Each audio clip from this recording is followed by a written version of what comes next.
visa or residence permit approved smoothly and with as little stress as possible. Number one, start preparing for the application long enough in advance. Number two, have all the documents ready and have them correctly prepared. Number three, always have a plan B. And number four, hire a professional assistance if you're not sure about something. Let's go now through all the tips in details, and I'll give you more information. So number one tip, how to get any type of visa or Czech residence permit application approved is to start preparing the application enough in advance. Like, this seems like an obvious thing to do, but many people leave everything for the very least moment.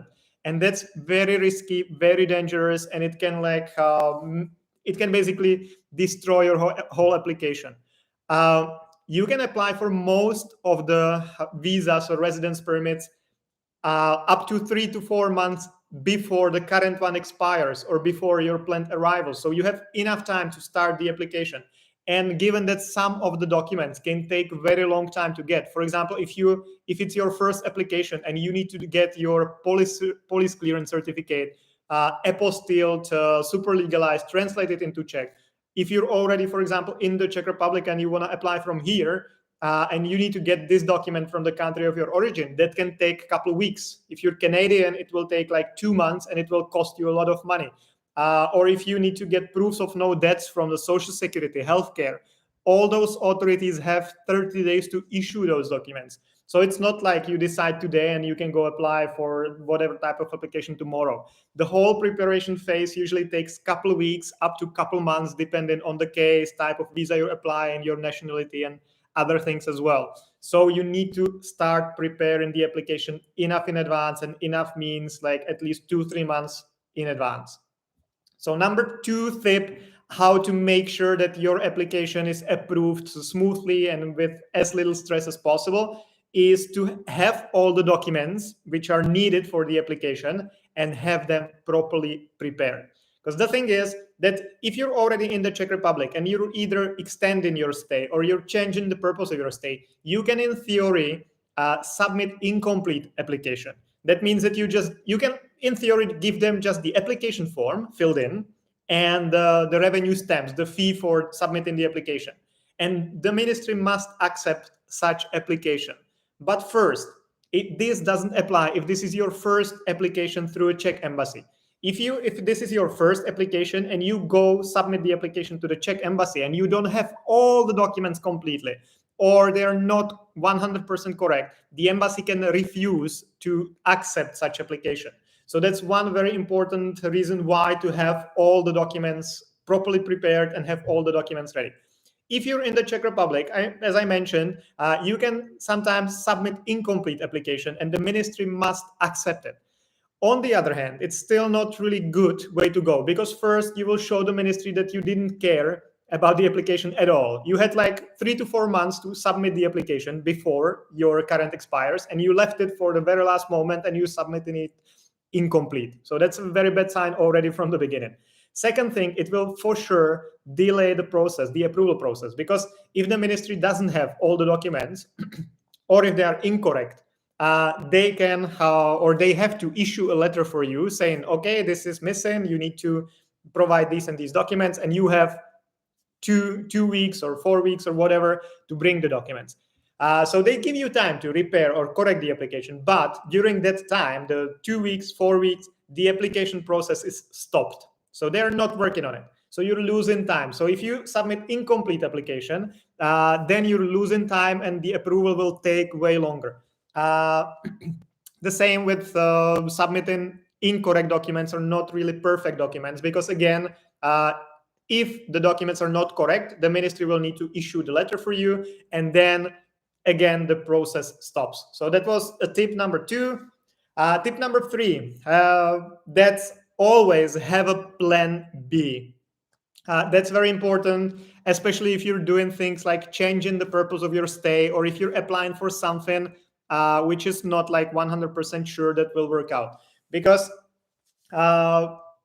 Of course, you should, based on the previous tips, you should make sure that you apply enough in advance, that you have all the documents, and that they are correct. And these two things already give you highest chances of approval. You cannot get any better, basically. But you should always count with something going wrong, because that can happen. If, as I was talking about it in one of my previous videos, the officers at the ministry can make the life for you very complicated if they want. They can even deny the application based on no reasons if they want, for some applications.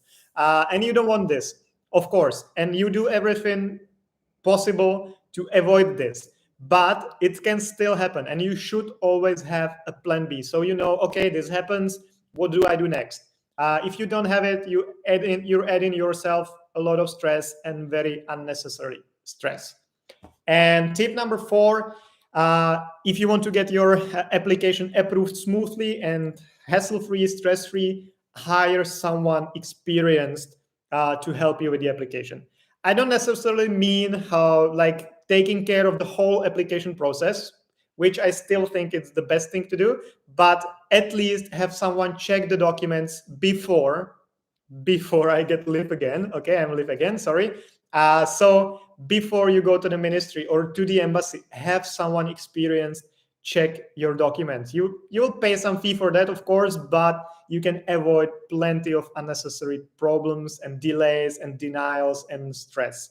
The problem is that many people see immigration agencies as someone who wants to rip them off, or just like someone incompetent. I agree that there are such companies. So you need to be very careful whom you trust and whom you use to check your application. But if you're applying for the first time, and even the second time, third time, it's your like first application, second application, third application. You cannot have that much experience and that much knowledge as someone who's done like hundreds of applications or thousands, as for example, people in Move to Prague. So if you do this on your own, you always risk that something is going to go wrong.